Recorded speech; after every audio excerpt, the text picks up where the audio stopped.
ನಮಸ್ಕಾರ. ಏಷ್ಯಾನೆಟ್ ಸುವರ್ಣ ನ್ಯೂಸ್ನ ವಿಶೇಷ ಜಾತಕ ಫಲ ಕಾರ್ಯಕ್ರಮಕ್ಕೆ ಸ್ವಾಗತ. ನಾನು ಅಮೃತವರ್ಷಿಣಿ. ಈ ದಿನದ ಸಂಚಿಕೆಯಲ್ಲಿ 12 ರಾಶಿಗಳ ಫಲಾಫಲ ಹಾಗೆ ಈ ದಿನದ ಪಂಚಾಂಗದ ವಿಶೇಷತೆ, ನೀವು ಕಳಿಸಿರುವಂತಹ ಸಂದೇಶಗಳಿಗೆ ಉತ್ತರ, ಪರಿಹಾರಗಳನ್ನು ತಿಳಿಸ್ಕೊಡ್ತಾ ಹೋಗ್ತೀವಿ. ತಿಳಿಸ್ಲಿಕ್ಕೆ ನಮ್ಮೊಟ್ಟಿಗೆ ಜ್ಯೋತಿಷಿಗಳಾದಂತಹ ಶ್ರೀಕಂಠ ಶಾಸ್ತ್ರಿಗಳಿದ್ದಾರೆ. ಮೊದಲಿಗೆ ಅವರನ್ನ ಕಾರ್ಯಕ್ರಮಕ್ಕೆ ಸ್ವಾಗತಿಸಿಕೊಳ್ಳೋಣ. ಶಾಸ್ತ್ರಿಗಳೇ ನಮಸ್ತೆ, ಕಾರ್ಯಕ್ರಮಕ್ಕೆ ಸ್ವಾಗತ ತಮಗೆ. ನಮಸ್ಕಾರಗಳು. ಶಾಸ್ತ್ರಿಗಳೇ, ಈ ದಿನ ಶುಕ್ರವಾರ ಯಾವ ದೇವರ ಆರಾಧನೆ ಉತ್ತಮ, ಆರಾಧನೆಯಿಂದ ಸಿಗುವಂತಹ ಫಲಗಳೇನು ತಿಳಿಸೋದಾದರೆ ಮೊದಲಿಗೆ, ಹಾಗೆ ಈ ದಿನದ ಪಂಚಾಂಗದ ವಿಶೇಷತೆ. ಶ್ರೀ ಗುರುಭ್ಯೋ ನಮಃ. ಹರಿ ಓಂ. ಮೂರ್ತಿತ್ವೇ ಪರಿಕಲ್ಪಿತ ಶಶಿಭೃತೋ ವರ್ತ್ಮಾ ಪುನರ್ಜನ್ಮನ ಮಾತ್ಮೀತ್ಯಾತ್ಮವಿದಾಂ ಕರ್ತುಶ್ಚಯಜತಾಂ ಭರ್ತ ಅಮರ ಜ್ಯೋತಿಷಾಂ ಲೋಕಾನಾಂ ಪ್ರಳಯೋದ್ಭವ ಸ್ಥಿತಿ ವಿಭುಶ್ಚಾನೇಕಧಾಯ ಶ್ರಿತೌ ವಾಚನ್ನ ಸದದಾತ್ವನೇಕ ಕಿರಣ ತ್ರೈಲೋಕ್ಯ ದೀಪೋ ರವಿಹಿ. ಸಮಸ್ತ ವೀಕ್ಷಕರಿಗೆ ಶುಭೋದಯ, ಶುಭ ಬೆಳಗು.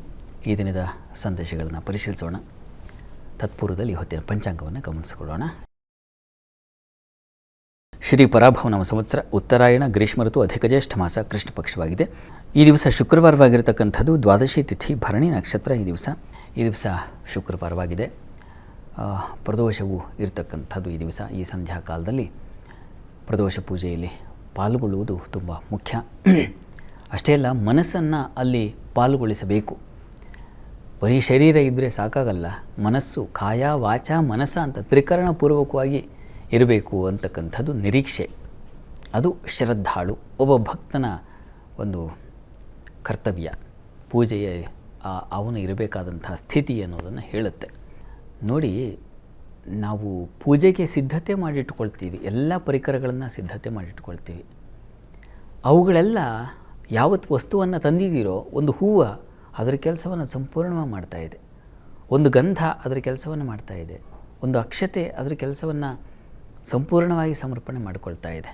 ಅಕ್ಷತೆ ಕಲಸಿದ್ದು ಆ ಅಕ್ಕಿ ಎಲ್ಲ ಹಾಗೆ ಕನ್ವರ್ಟ್ ಆಗಿಬಿಟ್ಟಿದೆ, ಅರಿಶಿನ ಸ್ವರೂಪ ಪಡ್ಕೊಂಡ್ಬಿಟ್ಟಿದೆ. ತನ್ನ ಮಟ್ಟಿಗೆ ಇನ್ನೇನು ಬೇರೆ ಬಣ್ಣ ಇಲ್ಲ ಅದಕ್ಕೆ, ಅದರದ್ದೇ ಅದು ಬದಲಾಗಿದೆ. ಭಕ್ತಿಗಾಗಿ, ಶಿವನ ಪೂಜೆಗಾಗಿ ಸಿದ್ಧವಾಗಿದೆ. ಒಂದು ಹೂವು ನಳನಳಿಸ್ತಾ ಇದೆ. ಹೀಗೆ ಎಲ್ಲ ಪರಿಕರಗಳು ಸಿದ್ಧವಾಗಿ ಶಿವನ ಪೂಜೆಗೆ ನಿಂತಿವೆ. ಆದರೆ ನಾವು ಮಾತ್ರ ಸಿದ್ಧವಾಗಿ ಸ್ನಾನ ಮಾಡಿಯೋ ಮತ್ತೊಂದು ಬಂದಿದ್ದೀವಿ, ಆದರೆ ಮನಃಪೂರ್ವಕವಾಗಿ ಬಂದಿದ್ದೀವಿ. ಅದು ಬಹಳ ಮುಖ್ಯವಾಗುತ್ತೆ. ಯಾವುದೇ ಪೂಜೆ ಆರಾಧನೆಗಳಿರಲಿ, ಅಲ್ಲಿ ಬಹಳ ಮುಖ್ಯವಾಗಿ ಮನಸ್ಸಿನಿಂದ ನಾವು ನಿಂತಿದ್ದೀವ, ಕೂತಿದ್ದೀವ, ಮನಸ್ಸಿನಿಂದ ಅಲ್ಲಿ ಪಾಲ್ಗೊಳ್ತಾ ಇದ್ದೀವ, ಇದು ಬಹಳ ಬಹಳ ಮುಖ್ಯ. ಇದನ್ನು ಮನಸ್ಸಿಗೆ ತಂದುಕೊಂಡು ಪ್ರದೋಷ ಪೂಜೆ ಆಗಲಿ, ಈ ದಿವಸ ಮಹಾಲಕ್ಷ್ಮಿ ಪೂಜೆಯನ್ನು ಮಾಡಬಹುದು. ಶುಕ್ರವಾರವಾಗಿದೆ. ಹೀಗಾಗಿ ಎಷ್ಟೋ ಜನಕ್ಕೆ ಲಕ್ಷ್ಮಿ ಅಷ್ಟೋತ್ತರ ಶುಕ್ರವಾರ ದಿವಸ ಆ ದೇವರನ್ನೆಲ್ಲ ಚೆನ್ನಾಗಿ ತೊಳೆದು ಒರೆಸಿ ಶ್ರದ್ಧೆಯಿಂದ ಪೂಜೆ ಮಾಡುವಾಗ, ನೀವು ಪೂಜೆ ಮಾಡುವಾಗ ಹೆಣ್ಣುಮಕ್ಳು ಮನೆಯಲ್ಲಿ ಪೂಜೆ ಮಾಡ್ತಾ ಇರುವಾಗ 108 ಕುಕ್ಕರ್ ಕೂಗ್ತಾ, ಒಲೆ ಏನಾಯಿತು, ಮಕ್ಕಳು ಸಿದ್ಧ ಆದ್ರೆ, ರೆಡಿ ಆದ್ರೆ, ವೀಕೆಂಡ್ ಬೇರೆ ಹತ್ರ ಬಂದುಬಿಡ್ತಾ ಇದೆ, ಕೊನೆ ವಾರ, ಈ ಎಲ್ಲ ತಲೆಯಲ್ಲಿ ಓಡ್ತಾ ಇರುತ್ತೆ. ಬಟ್ಟೆ ಒಗೆದಿದ್ದೀನ ಅಥವಾ ಇನ್ನೇನು ಮಳೆ ಬರೋ ಥರ ಇದೆಯಾ, ಒಣಗಿ ಹಾಕಬಹುದಾ, ಎಷ್ಟೊತ್ತಿಗೆ ಬಟ್ಟೆ ತೆಗಿಬೇಕು. ಸಹಜ ಇದು, ಹೆಣ್ಮಕ್ಳಿಗೆ ಮನಸ್ಸಿಗೆ ಬರ್ತಾಯಿದೆ. ಪೂಜೆ ಮಾಡುವಾಗ ಬಟ್ಟೆ ಚಿಂತೆ, ಪೂಜೆ ಮಾಡುವಾಗ ಕುಕ್ಕರ್ ಚಿಂತೆ, ಪೂಜೆ ಮಾಡುವಾಗ ಈ ರೀತಿ ಮನಸ್ಸು ಹರಿದು ಹೋಗ್ತಾ ಇದೆಯಲ್ಲ, ಇದನ್ನು ತಡೆದು ನಿಲ್ಲಿಸಲಿಕ್ಕೆ ಬೇಕು ಒಂದು ಅಣೆಕಟ್ಟೆ. ಅದು ಯಾವುದು? ಧ್ಯಾನ. ಅದು ನೀವು ತೆಗೆದುಕೊಳ್ಳುವ ಪ್ರಾಣಾಯಾಮದಿಂದ ಸಾಧ್ಯವಾಗುತ್ತೆ. ಪ್ರಾಣಾಯಾಮ ಮಾಡ್ತಾ ಉಸಿರನ್ನು ಏಕಾಗ್ರತೆಗೆ ತರತಕ್ಕಂಥದ್ದು. ನೀವೊಂದು ಉಸಿರನ್ನು ಎಳ್ಕೊಳ್ಳುವಾಗ ಮಹಾಲಕ್ಷ್ಮೀ ನಮಃ, ಉಸಿರನ್ನು ಬಿಡುವಾಗ ಲಕ್ಷ್ಮೀ ಸ್ತೋತ್ರವನ್ನು, ಅದನ್ನು ಹೇಳುವಾಗ ಆ ಉಸಿರಾಟದ ಜೊತೆಗೆ ಆ ನಾಮಾವಳಿ ಬೆರೆಸಿದ್ರೆ ಆಗ ಒಂದು ತಡೆ ಉಂಟಾಗುತ್ತೆ. ಆಗ ನಿಮ್ಮ ಮನಸ್ಸಿನ ಹೃದಯಾಳಕ್ಕೆ ಉಸಿರು ತೆಗೆದುಕೊಳ್ಳುವಾಗ ಹೇಗೆ ಶರೀರ ಹಿಗ್ಗುತ್ತೆ ನೋಡಿ, ಆ ರೀತಿಯಲ್ಲಿ ವ್ಯಾಪಕವಾಗಬೇಕು. ಆ ನಾಮಾವಳಿ ಹೇಳಿಕೊಳ್ಳುವಾಗ ನಮ್ಮ ಮನಸ್ಸಿನ ತುಂಬ ಆವರಿಸ್ಕೊಂಡಿದ್ದೀನಿ. ಈಗ ಶಿವನಾಮ ಹೇಳಿದೆ, ಈಗ ಲಕ್ಷ್ಮೀನಾಮ ಹೇಳಿದೆ, ಈಗ ಮನಸ್ಸಿಗೆ ಬಂದಿದೆ ಹೌದು ಅಂತ. ಈ ರೀತಿಯಲ್ಲಿ ಪೂಜೆ ಮಾಡೋದು ತುಂಬ ಒಳ್ಳೆಯದು. ಅದು ಮನಸ್ಸಿಗೆ ಹೋದಾಗ ಆ ಭಾವ ಮನಸ್ಸಿಗೆ ಟಚ್ ಆದರೆ, ಸ್ಪರ್ಶವಾದರೆ ಅದು ಒಂದು ಆನಂದ ಕೊಡುತ್ತೆ. ಅದರ ಮುಂದೆ ಇನ್ನೇನೂ ಇಲ್ಲ ಅಂತ. ಆ ಕುವೆಂಪು ಅವರು ಪದ್ಯವನ್ನು ಬರೆಯುವಾಗ ಅದು ನೋಡಿ, ಒಂದು ಹೀರೆಕಾಯಿ ಬಗ್ಗೆ ಪದ್ಯ ಬರೆದ್ರೆ ಆ ಹೀರೆಕಾಯಿಯ ಸೊಗಸನ್ನು ವರ್ಣಿಸುವಾಗ ನಾನು ಇನ್ನೇನೂ ಇಲ್ಲ. ಒಂದು ಸೂರ್ಯೋದಯ ನೋಡುವಾಗ ಅಥವಾ ಒಂದು ನಕ್ಷತ್ರವನ್ನು ಗಮನಿಸುವಾಗ ಅವರು ಹೇಳ್ತಾರೆ, ಆ ಹೀರೆ ಹೂವನ್ನು, ಯಾವುದೋ ಒಂದು ಹೂವನ್ನು ವರ್ಣಿಸುವಾಗ, ನಾನು ಸೂರ್ಯ ಇಬ್ಬರು ಬಿಟ್ಟರೆ ಇನ್ನೊಂದು ಗತಿ ಇಲ್ವಲ್ಲ ಇದನ್ನು ನೋಡಲಿಕ್ಕೆ, ಈ ಆನಂದ ತುಂಬಿಕೊಳ್ಳಿಕ್ಕೆ. ಅಂತ ಬೇಸರ ಮಾಡ್ಕೊಳ್ತಾರೆ. ಈ ಆನಂದ ನನ್ನ ಪಾಲಿಗೆ ಕೊಟ್ಟನಲ್ಲ ಭಗವಂತ ಅಂತ ಸಮೃದ್ಧ ಕೃತಜ್ಞತೆಯನ್ನು ಹೇಳ್ತಾರೆ. ಆ ರೀತಿಯಲ್ಲಿ ಇಷ್ಟು ಸಮೃದ್ಧವಾದ ದೇಹ, ಶರೀರ, ಪುಷ್ಟಿ ಇದೆಲ್ಲ ಇಟ್ಕೊಂಡು ಇಷ್ಟು ಈ ದಿವಸ ನಾನು ಸಮೃದ್ಧವಾದ ಪೂಜೆ ಮನಸ್ಸಿನಿಂದ ಸಮೃದ್ಧಿಯನ್ನು ತಗೊಂಡು ಮಾಡಿದ್ದೀನಿ ಅಂತಕ್ಕಂಥ ಭಾವನೆ ಬಂದರೆ, ಇಷ್ಟಕ್ಕೆ ಅವಕಾಶ ಕೊಟ್ಟಿದ್ದನ್ನ ಪರಮಾತ್ಮ ಅಂತ ಕೈ ಮುಗಿದ್ರೆ ಅದು ಪೂಜೆ ಅನಿಸ್ಕೊಂಡು ಬಿಡುತ್ತೆ. ಅದು ಪ್ರಕೃತಿ ಪೂಜೆ ಇರಬಹುದು. ಏನಾದರೂ ನೀವು ಪ್ರಕೃತಿಯಲ್ಲಿ ನಿಂತು ಸೂರ್ಯನ ದರ್ಶನವನ್ನು, ಒಂದು ಹೂವಿನ ದರ್ಶನವನ್ನು, ನಕ್ಷತ್ರ ಆ ಉನ್ನತಿ ಬೇಕು. ಕುವೆಂಪು ಅವರಿಗೆ ಉಂಟಾಗುತ್ತೆ, ಕುಮಾರವ್ಯಾಸನಿಗೆ ಉಂಟಾಗುತ್ತೆ, ಕವಿಗಳಿಗೆ, ದೊಡ್ಡ ದೊಡ್ಡ ಮಹನೀಯರಿಗೆ ಅದು ಉಂಟಾಗುತ್ತೆ. ಅಂಥವ್ರು ಎಷ್ಟೋ ಜನ ಇದ್ದಾರೆ ಬಿಡಿ.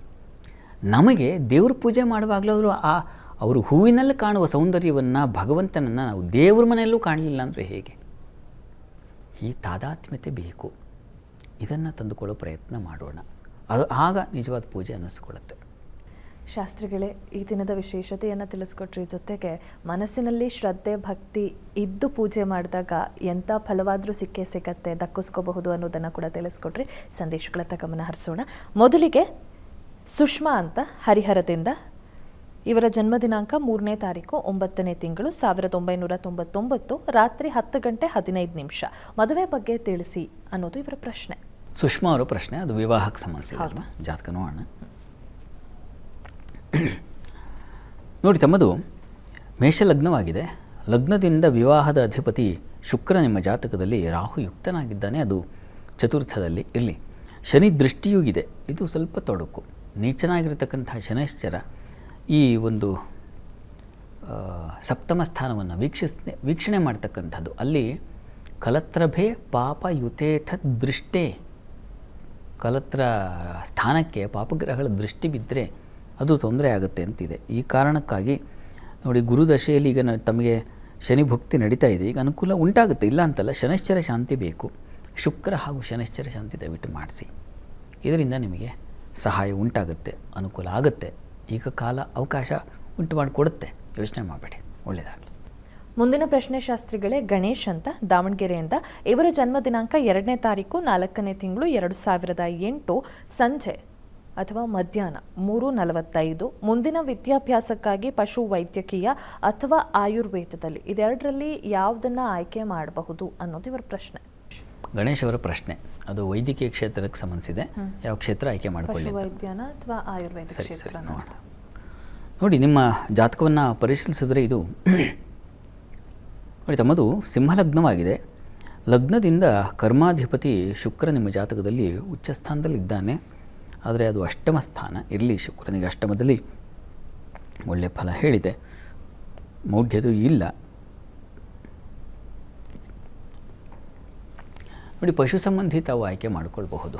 ವೆಟರ್ನರಿ ಅಂತಾರಲ್ಲ, ಅವುಗಳಿಗೆ ಸಂಬಂಧಿಸಿರ್ತಕ್ಕಂಥ ಟ್ರೈ ಮಾಡಿದ್ರೆ ತುಂಬ ಚೆನ್ನಾಗಾಗುತ್ತೆ. ಪ್ರಯತ್ನ ಮಾಡಿ, ಪ್ರಯತ್ನಕ್ಕೆ ಒಳ್ಳೆಯ ಫಲ ಸಿಗುತ್ತೆ. ಮುಖ್ಯವಾಗಿ ಗುರುವಿನ ದೃಷ್ಟಿ ಲಗ್ನಕ್ಕಿರೋದ್ರಿಂದ, ಪಂಚಮದಲ್ಲಿ ಗುರು ಇರೋದ್ರಿಂದ ತುಂಬ ಒಳ್ಳೆಯ ಒಂದು ಸಾಧನೆ ಮಾಡಲಿಕ್ಕೆ ಅವಕಾಶ ಇದೆ. ಆ ಪ್ರಯತ್ನ ಮಾಡಿ, ಒಳ್ಳೆಯದಾಗಲಿ. ಮುಂದಿನ ಪ್ರಶ್ನೆ ಶಾಸ್ತ್ರಿಗಳೇ, ಸ್ನೇಹ ದೇವರಾಜು ಅಂತ ದೊಡ್ಡಬಳ್ಳಾಪುರದಿಂದ, ಇವರ ಜನ್ಮ ದಿನಾಂಕ 5ನೇ ತಾರೀಕು 2ನೇ ತಿಂಗಳು 2000 ಸಂಜೆ 6:25. ಮದುವೆ ಬಗ್ಗೆ ತಿಳಿಸಿ ಅನ್ನೋದು ಇವರ ಪ್ರಶ್ನೆ. ಸ್ನೇಹ ಅವರ ಪ್ರಶ್ನೆ, ಅದು ವಿವಾಹಕ್ಕೆ ಸಂಬಂಧಿಸಿದಲ್ಲ. ಜಾತಕ ನೋಡೋಣ. ನೋಡಿ, ತಮ್ಮದು ಕರ್ಕಟಕ ಲಗ್ನವಾಗಿದ್ದೆ. ಲಗ್ನದಿಂದ ಸಪ್ತಮಾಧಿಪತಿ ಶನೈಶ್ಚರ ಸ್ವಲ್ಪ ಬಲಹೀನ, ನೀಚನಾಗಿದ್ದಾನೆ. ರವಿ, ಚಂದ್ರ, ಕೇತು ಎಲ್ಲ ಇದ್ದಾರೆ. ಈ ಗ್ರಹ ಶಾಂತಿ ಬೇಕು. ಶನಿ, ರವಿ, ಚಂದ್ರ, ಕೇತು ಈ ಗ್ರಹಗಳಿಗೆ ಸ್ವಲ್ಪ ಜಪಸಹಿತವಾಗಿ ಶಾಂತಿ ಮಾಡಿಸೋದು ತುಂಬ ಒಳ್ಳೆಯದು.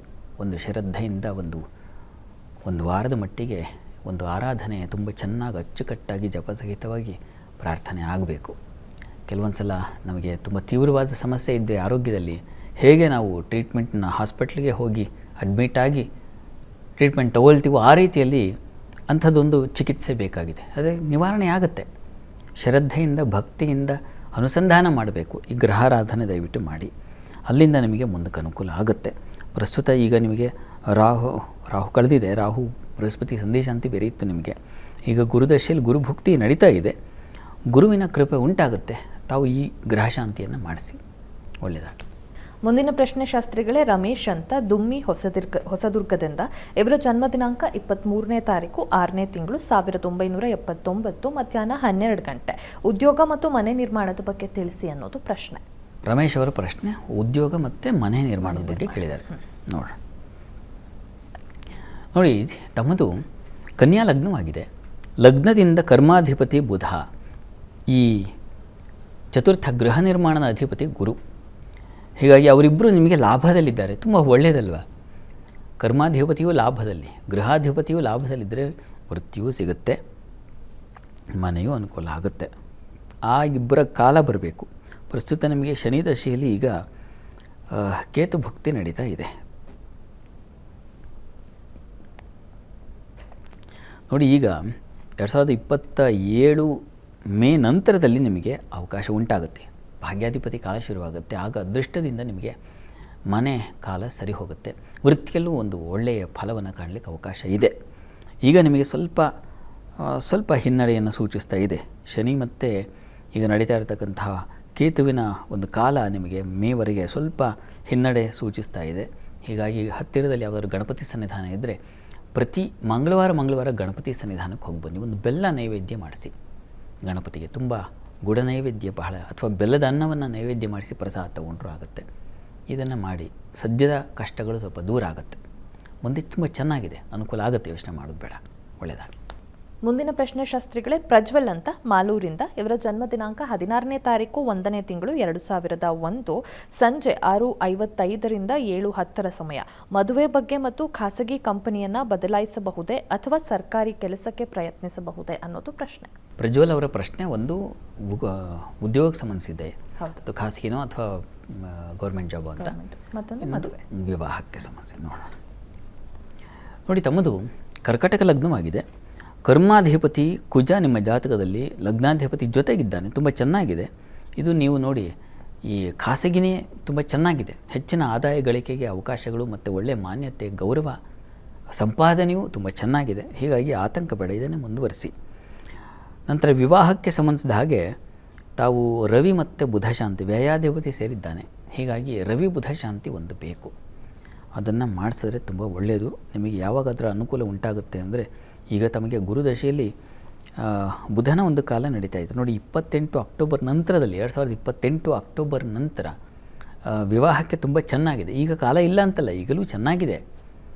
ಆಗ ಹೆಚ್ಚಿನ ಅನುಕೂಲ ಕಾಣ್ತಾ ಇದೆ. ಅಂತೂ ವಿವಾಹಕ್ಕೆ ಪೂರ್ವದಲ್ಲಿ ರವಿ ಬುಧ ಶಾಂತಿ ಅಂತೂ ಬೇಕು. ಆ ಶಾಂತಿಗಳಿಂದ ನಿಮ್ಮ ದಾರಿ ಸುಲಭ ಆಗುತ್ತೆ. ಒಳ್ಳೆಯದಾಗಲಿ. ಸಂದೇಶಗಳಿಗೆ ಉತ್ತರ ಪರಿಹಾರಗಳನ್ನು ತಿಳಿಸ್ಕೊಟ್ರಿ ಶಾಸ್ತ್ರಿಗಳೇ. ಮುಂದೆ 12 ರಾಶಿಗಳ ಫಲಾಫಲಗಳನ್ನು ನೋಡೋಣ. ಅದಕ್ಕೂ ಮುನ್ನ ಒಂದು ಬ್ರೇಕ್ ತಗೊಂಡು ಬರೋಣ. ಜಾತಕ ಬಲ ವಿಶೇಷ ಕಾರ್ಯಕ್ರಮ ಮುಂದುವರಿಯುತ್ತೆ ಪುಟ್ಟ ವಿರಾಮದ ಬಳಿಕ. ಶಾಸ್ತ್ರಿಗಳೇ, ಮೊದಲ 6 ರಾಶಿಗಳ ಫಲಾಫಲ ಹೇಗಿದೆ ತಿಳಿಸೋದಾದರೆ? 12 ರಾಶಿಗಳ ಫಲಾಫಲ ತಿಳಿಯುವ ಮುನ್ನ ಇವತ್ತಿನ ಗ್ರಹಸ್ಥಿತಿಯನ್ನು ಗಮನಿಸ್ಕೊಳ್ಳೋದಾದರೆ, ಮೇಷರಾಶಿಯಲ್ಲಿ ಅಲ್ಲಿ ಕುಜಚಂದ್ರರ ರೀತಿಯನ್ನು ಕಾಣ್ತಾ ಇದ್ದೀವಿ. ವೃಷಭ ರಾಶಿಯಲ್ಲಿ ರವಿ ಇರ್ತಕ್ಕಂಥದ್ದು, ಮಿಥುನ ರಾಶಿಯಲ್ಲಿ ಬುಧ, ಕರ್ಕಟಕ ರಾಶಿಯಲ್ಲಿ ಗುರು ಶುಕ್ರರ ಜೊತೆಗೆ ದಿವಸ ಮಾಂದಿ ಉದಯ ಆಗಿದೆ ಅಲ್ಲಿ.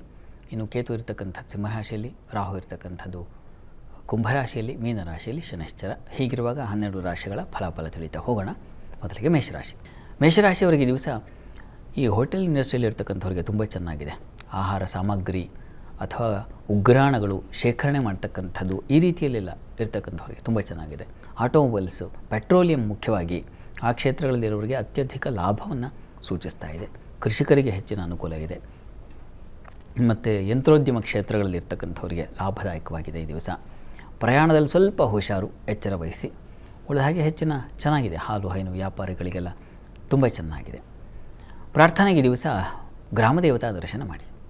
ಇನ್ನು ವೃಷಭ ರಾಶಿಯವರಿಗೆ ದಿವಸ ಕೆಲಸ ಕಾರ್ಯಗಳಲ್ಲಿ ತುಂಬ ಚೆನ್ನಾಗಿದೆ. ಹೆಚ್ಚಿನ ಅನುಕೂಲ ಉಂಟಾಗುತ್ತೆ ಈ ದಿವಸ. ನಿಮಗೆ ಸಂಗಾತಿಯಲ್ಲೂ ಪ್ರೀತಿ ವಿಶ್ವಾಸಗಳು ಚೆನ್ನಾಗಿದೆ. ಆತ್ಮೀಯರಿಗಾಗಿ ಹೆಚ್ಚಿನ ವ್ಯಯ ಖರ್ಚು ಮಾಡ್ತಕ್ಕಂತಹ ಸಾಧ್ಯತೆ ಇದೆ ಈ ದಿವಸ. ಮಾತಿನ ಕೌಶಲ್ಯ ತುಂಬ ಚೆನ್ನಾಗಿರುತ್ತೆ ಈ ದಿವಸ. ಸ್ವಲ್ಪ ಭಯ ಆತಂಕವನ್ನು ಸೂಚಿಸ್ತಾ ಇದೆ. ಭಯ ನಿವಾರಣೆಗೆ ಆಂಜನೇಯನ ಪ್ರಾರ್ಥನೆ ಮಾಡಿ. ಇನ್ನು ಮಿಥುನ ರಾಶಿಯವರಿಗೆ ದಿವಸ ಲಾಭದಾಯಕವಾಗಿದೆ. ಯಂತ್ರೋದ್ಯಮ ಕ್ಷೇತ್ರಗಳಲ್ಲಿರೋರಿಗೆ ಲಾಭ ಇದೆ. ಕೃಷಿಕರಿಗೆ, ಪ್ಯಾರಾಮೆಡಿಕಲ್ ಕ್ಷೇತ್ರಗಳಲ್ಲಿ ಕೆಲಸ ಮಾಡೋರಿಗೆ ಅತ್ಯಂತ ಲಾಭ ಸೂಚಿಸ್ತಾ ಇದೆ. ಮತ್ತು ಕೆಲಸಗಳಲ್ಲೂ ತುಂಬ ಹೆಚ್ಚಿನ ಅನುಕೂಲ ಮತ್ತು ಸಹಕಾರಗಳು ಸಿಗ್ತಕ್ಕಂಥದ್ದು ಈ ರೀತಿಯಲ್ಲಿ ತುಂಬ ಚೆನ್ನಾಗಿದೆ. ಸ್ವಲ್ಪ ಆಹಾರ ವ್ಯತ್ಯಾಸ ಸಾಧ್ಯತೆ ಸೂಚಿಸ್ತಾ ಇದೆ ದಿವಸ.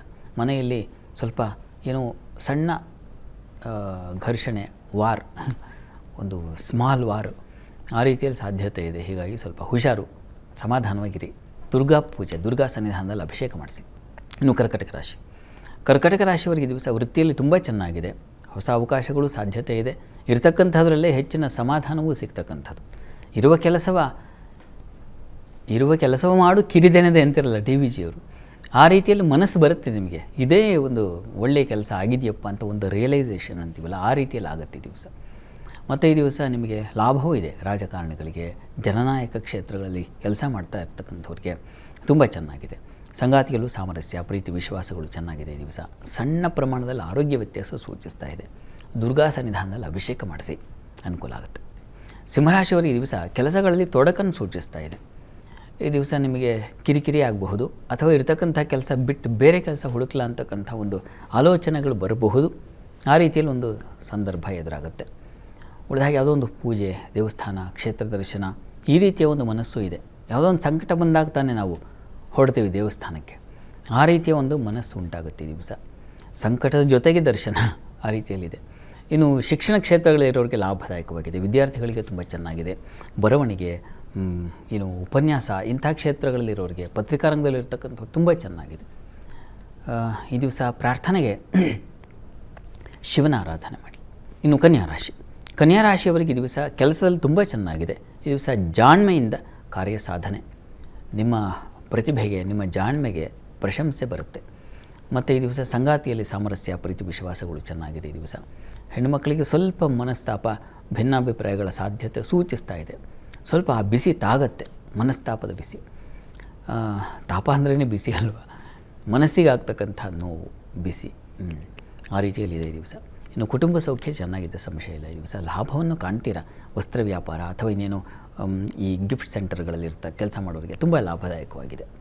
ಪ್ರಾರ್ಥನೆಗೆ ಅಮ್ಮನವರ ಸನ್ನಿಧಾನದಲ್ಲಿ ಒಂದು ಅಭಿಷೇಕ ಮಾಡಿಸಿ. ಇನ್ನು ತುಲಾರಾಶಿಯವರಿಗೆ ವೃತ್ತಿಯಲ್ಲಿ ಸ್ವಲ್ಪ ಕಿರಿಕಿರಿ, ಸಣ್ಣ ಪ್ರಮಾಣದ ಕಿರಿಕಿರಿ ಸೂಚಿಸ್ತಾ ಇದೆ. ನಿಮಗೆ ಪ್ರತಿಭೆ ಇದೆ, ಜಾಣ್ಮೆ ಇದೆ, ಆದರೆ ಅವಕಾಶ ತಪ್ಪಿ ಹೋಗ್ತಾ ಇದೆಯಲ್ಲ ಅಂತ ಬೇಸರ ಆಗುತ್ತೆ. ಆ ರೀತಿಯಲ್ಲಿ ಅವಕಾಶಗಳು ತಪ್ಪಿ ಹೋಗುವ ಸಾಧ್ಯತೆ. ಮತ್ತು ಈ ದಿವಸ ವ್ಯಾಪಾರದಲ್ಲಿ ತುಂಬ ಚೆನ್ನಾಗಿದೆ. ನಿಮಗೆ ಹೋಟೆಲ್ ಇಂಡಸ್ಟ್ರಿಯಲ್ಲಿ ಇರ್ತಕ್ಕಂಥವ್ರಿಗೆ ತುಂಬ ಲಾಭದಾಯಕವಾಗಿದೆ. ಪೆಟ್ರೋಲಿಯಂ ಕ್ಷೇತ್ರಗಳಲ್ಲಿ ಲಾಭದಾಯಕವಾಗಿದೆ. ಯಂತ್ರೋದ್ಯಮ ತುಂಬ ಚೆನ್ನಾಗಿದೆ. ಟೆಕ್ನಿಕಲ್ ಫೀಲ್ಡಲ್ಲಿ ಇರ್ತಕ್ಕಂಥವ್ರಿಗೆ ತುಂಬ ಲಾಭದಾಯಕವಾಗಿದೆ. ಪ್ರಾರ್ಥನೆಗೆ ದಿವಸ ಗಣಪತಿ ಸನ್ನಿಧಾನಕ್ಕೆ ಹೋಗಿ ಬನ್ನಿ. ಇನ್ನು ವೃಶ್ಚಿಕ ರಾಶಿಯವರಿಗೆ ಕೆಲಸ ಕಾರ್ಯಗಳಲ್ಲಿ ಈ ದಿವಸ ಅನುಕೂಲ, ಸಹಕಾರಗಳು ಸಿಗ್ತಕ್ಕಂಥ ಸಾಧ್ಯತೆ ಇದೆ. ಈ ಕೋರ್ಟು ಕಚೇರಿ ಇತ್ಯಾದಿಗಳ ಸಮಸ್ಯೆಗಳಿದ್ರೆ ಅವುಗಳನ್ನು ಬಿಡಿಸ್ಕೊಳ್ತಕ್ಕಂಥದ್ದು, ಅಥವಾ ಅದಕ್ಕೊಂದು ಉತ್ತರ ಹೀಗೆ ಅಂತ ಉತ್ತರ ಸಿಗತಕ್ಕಂತಹ ಸಾಧ್ಯತೆ ಸೂಚಿಸ್ತಾ ಇದೆ.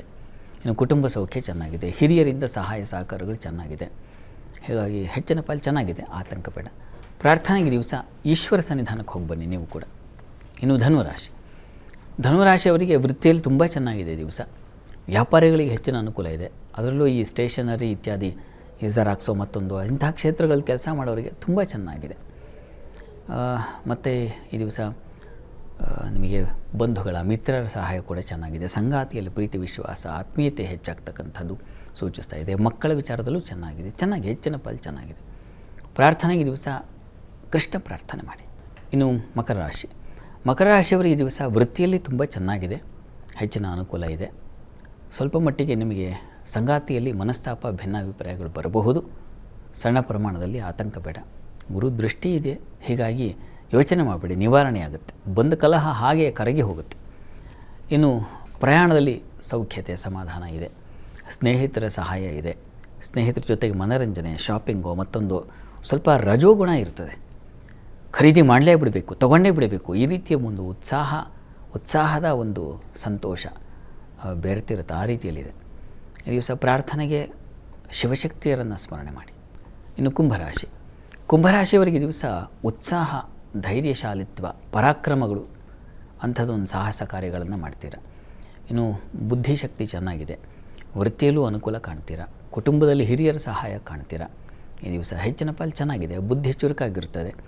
ಮತ್ತು ಈ ದಿವಸ ಯಾವುದೋ ಸಂಶೋಧನೆ, ಅಧ್ಯಯನ ಇವುಗಳಲ್ಲಿ ಹೆಚ್ಚು ಆಸಕ್ತಿ ಬರುತ್ತೆ. ಹೊಸ ಕಲಿಕೆ ಇಂಥದ್ದೊಂದು ಸೂಚಿಸ್ತಾ ಇದೆ. ಮನೆ ದೇವರ ಪ್ರಾರ್ಥನೆ ಮಾಡಿ.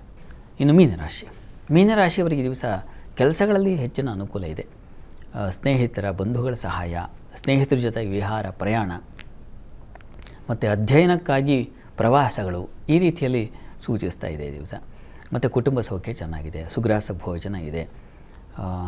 ಬೇರೆ ಕಡೆ ಅಂದರೆ ಮನೆಯಲ್ಲಿ ಊಟ ಮಾಡೋದು ಅಷ್ಟೇ ಅಲ್ಲದೆ ಬೇರೆ ಕಡೆಯಿಂದಲೂ ಊಟ ಬರ್ತಕ್ಕಂಥದ್ದು ಅಥವಾ ಊಟ ಸಿಗ್ತಕ್ಕಂಥದ್ದು, ಆ ರೀತಿಯಲ್ಲಿ ಸಮೃದ್ಧ ಭೋಜನ ಚೆನ್ನಾಗಿದೆ. ಮತ್ತು ಈ ಯಂತ್ರೋದ್ಯಮ ಕ್ಷೇತ್ರಗಳಲ್ಲಿ ಕೆಲಸ ಮಾಡೋರಿಗೆ ಹೆಚ್ಚಿನ ಲಾಭ, ಪೆಟ್ರೋಲಿಯಂ ಕ್ಷೇತ್ರದವರಿಗೆ ಹೆಚ್ಚಿನ ಲಾಭ ಕಾಣ್ತಾ ಇದೆ. ಆಹಾರ ಉತ್ಪನ್ನ ಕ್ಷೇತ್ರಗಳಲ್ಲಂತೂ ತುಂಬ ಚೆನ್ನಾಗಿದೆ. ದಿನಸಿ ವ್ಯಾಪಾರಿಗಳಿಗೆ ಚೆನ್ನಾಗಿದೆ, ಹಾಲಿನ ವ್ಯಾಪಾರಿಗಳಿಗೆ ಚೆನ್ನಾಗಿದೆ, ಹೆಚ್ಚಿನ ಒಳ್ಳೆಯ ಫಲ ಕಾಣ್ತಾ ಇದ್ದೀರ. ಪ್ರಾರ್ಥನೆಗೆ ಗಣಪತಿ ಪ್ರಾರ್ಥನೆ ಮಾಡಿಕೊಳ್ಳಿ. ಈ ದಿವಸ 12 ರಾಶಿಗಳವರು, ರಾಶಿ ಗೊತ್ತಿಲ್ಲ ಅಂತಕ್ಕಂಥವ್ರು ಹೇಳಬಹುದಾದ ಮಂತ್ರ ಗಮನಿಸಿ. ಓಂ ವಿಶ್ವರಕ್ಷಾಕೃತೇ ನಮಃ, ವಿಶ್ವರಕ್ಷಾಕೃತೇ ನಮಃ. ಈ ಮಂತ್ರ ಹೇಳ್ಕೊಳ್ಳಿ, ಅನುಕೂಲ ಆಗುತ್ತೆ. ಶಾಸ್ತ್ರಿಗಳೇ, ಈ ದಿನ ಪಂಚಾಂಗದ ವಿಶೇಷತೆ ಹಾಗೆ ಶುಕ್ರವಾರ ಶ್ರದ್ಧೆ ಭಕ್ತಿಯಿಂದ ಪೂಜೆ ಮಾಡಿದಾಗ ದೇವರನ್ನ ಒಲಿಸ್ಕೋಬಹುದು ಅನ್ನೋದ್ರ ಬಗ್ಗೆ ಕೂಡ ತಿಳಿಸ್ಕೊಟ್ರಿ. ಜೊತೆಗೆ 12 ರಾಶಿಗಳ ಫಲಾಫಲ, ವೀಕ್ಷಕರ ಸಂದೇಶಗಳಿಗೆ ಉತ್ತರ, ಪರಿಹಾರ ಎಲ್ಲವನ್ನೂ ತಿಳಿಸಿದ್ರಿ. ಧನ್ಯವಾದ ಶಾಸ್ತ್ರಿಗಳೇ. ಸರ್ವೇ ಜನಾಃ ಸುಖಿನೋ ಭವಂತು, ಸಮಸ್ತ ಸನ್ಮಂಗಳಾನಿ ಭವಂತು. ಎಲ್ಲರಿಗೂ ಶುಭವಾಗಲಿ. ಇದಾಗಿತ್ತು ಈ ಹೊತ್ತಿನ ವಿಶೇಷ ಜಾತಕ ಫಲ ಕಾರ್ಯಕ್ರಮ. ನೇರ, ದಿಟ್ಟ, ನಿರಂತರ ಸುದ್ದಿಗಾಗಿ ನೋಡ್ತಾ ಇರಿ ಏಷ್ಯಾನೆಟ್ ಸುವರ್ಣ ನ್ಯೂಸ್.